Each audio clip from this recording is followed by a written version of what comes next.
Hallelujah. પ્રભુનો આભાર માનીએ આજના સુંદર દિવસને માટે, કારણ કે ઈશ્વર મહાન છે. સમગ્ર વિશ્વ આજે પામ સન્ડેની ઉજવણી કરી રહ્યું છે. અને બાઇબલમાંથી લખેલી સુવાર્તા 21મા અધ્યાયમાં યોહાનની લખેલી સુવાર્તામાં એમ કહે છે કે પામ સન્ડેનું વર્ણન કે જ્યારે પ્રભુ ઈસુ ખ્રિસ્ત યરૂશાલેમમાં પ્રવેશ કરે છે વછેરા ઉપર બેસીને, અને ત્યારે ઇસ્રાયેલી પ્રજાએ, યહૂદી પ્રજાએ પ્રભુ ઈસુ ખ્રિસ્તને રાજા તરીકે વધાવ્યા, પ્રભુ ઈસુ ખ્રિસ્તને રાજા તરીકે સ્વીકાર્યા.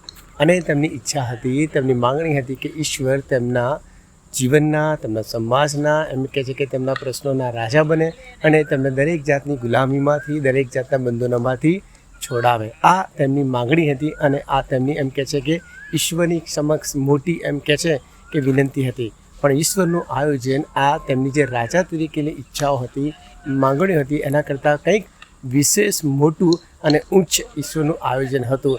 અને એના જ કારણે કે જ્યારે પ્રભુ ઈસુ ખ્રિસ્તે વધસ્તંભ ઉપર 6 દિવસ ઉપરથી પોતાનો પ્રાણ આપી દીધો, ત્યારે ત્યાંની પ્રજાએ એ જ પ્રભુ ઈસુ ખ્રિસ્તને વધસ્તંભ ઉપર આપવાને માટે એમ કહે છે કે પિલાતની આગળ મોટેથી બૂમો પાડી અને એવું કીધું કે વધસ્તંભે જડાવો.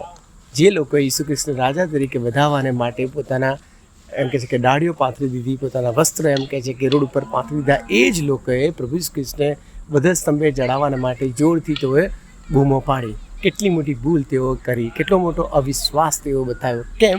કારણ કે તેમને ઈશ્વરને રાજા તરીકે જોવાની તેમની જે દ્રષ્ટિ હતી, તેમની જે વિચારધારા હતી, એ કેટલી હતી? ખૂબ જ લિમિટેડ હતી. તેમને એવું હતું કે આ જે પ્રભુદત્ત છે, આ જે ઈસુ છે કે જે ચમત્કારો કરે છે, તે તેમનો રાજા બનશે ને તેમને આ એમ કહે છે કે એ સમયની ગુલામીમાંથી છોડાવશે. પણ ઈશ્વર રાજાનો રાજા અને પ્રભુના પ્રભુ છે કે જે આપણને દરેક જાતની ગુલામીમાંથી છોડાવવાના માટે કાલવારી ક્રુસ ઉપર પોતાનો પ્રાણનો બલિદાન આપી દીધો. આપણા પાપોને માટે તેમણે ક્રુસ પર કિંમત ચૂકી દીધી. અને બાઇબલ એમ કહે છે કે તે મારા માટે, સમસ્ત જગતને માટે ક્રુસ ઉપર મૃત્યુ પામ્યા, કબરમાં દટાયા અને ત્રીજે દિવસે સજીવન થયા. પુનરુત્થાન પામેલા ઈશ્વર રાજા બન્યા. અને એ જ રાજાને માટે પ્રકટીકરણમાં લખવામાં આવેલું છે કે તે રાજાનો રાજા અને પ્રભુનો પ્રભુ છે. He is a king of king, he is a lord of lord. અને જ્યારે તે રાજા તરીકે આવવાનો છે, બીજા આગમનમાં તે અદ્ભુત રાજા તરીકે આવે છે. અને ઈશ્વર તમારા અને મારા જીવનના ખરા રાજા બનવા માગે છે, કે જે આપણને પાપમાંથી છુટકારો આપવા માગે છે, જેમ કહે છે કે શૈતાનના બંધનોમાંથી છુટકારો આપવા માગે છે, જે મરણના સત્તામાંથી, જે મરણની બીકમાંથી છુટકારો આપવા માગે છે. અને જ્યારે આપણે આ પૃથ્વી ઉપર જીવીએ છીએ ત્યારે ઘણા બધા પ્રશ્નોમાંથી, શૈતાનની દરેક જાતના પ્રપંચોમાંથી પસાર થઈએ છીએ, ત્યારે ઈશ્વર ખરેખર આપણને આઝાદી આપવા માગે છે. જે ભૂલ એ સમયના લોકોએ કરી કે જ્યારે પ્રભુ ઈસુ ખ્રિસ્તને તેઓએ એક રાજા તરીકે પણ કેટલા એક બહુ જ લિમિટેડ રાજા તરીકે જોયા, અને જેના કારણે ઈશ્વરના મહા સામર્થ્યનો તેમણે અનુભવ કરી શક્યા નહીં. ત્યારે આપણે ઈશ્વરને ખરેખર આપણા જીવનના દરેક ક્ષેત્રના, આપણા જીવનના દરેક બાબતોમાં, આપણા જીવનના દરેક જગ્યાએ આપણે પ્રભુ ઈસુ ખ્રિસ્તને રાજા તરીકે સ્વીકારીએ, રાજાનો રાજા અને પ્રભુના પ્રભુ.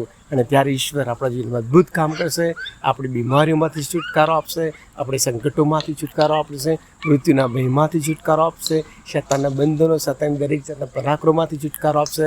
અને ઈશ્વર ખરેખર જે રાજા છે, જે આપણને આનંદ, શાંતિ અને અદ્ભુત રાજ્ય આપવા માગે છે, તેનો અનુભવ આપણને આપશે. ત્યારે આવો આ પામ સન્ડેના દિવસે આપણે પ્રભુ ઈસુ ખ્રિસ્તને આપણા જીવનના દરેક ક્ષેત્રમાં રાજા તરીકે સ્વીકારીએ અને તેમને માન આપીએ. આમેન.